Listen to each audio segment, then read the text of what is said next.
Yo, yo, yo! It's trivia time!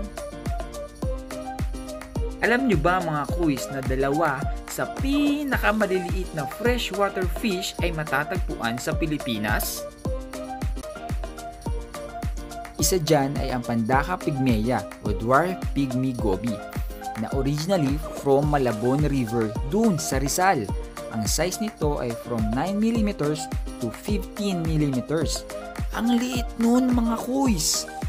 At syempre, ang tinaguriang world's smallest commercially harvested fish in the world mga kuys ay matatagpuan din sa Pilipinas. Yan ay ang sinarapan na may full size na 12mm.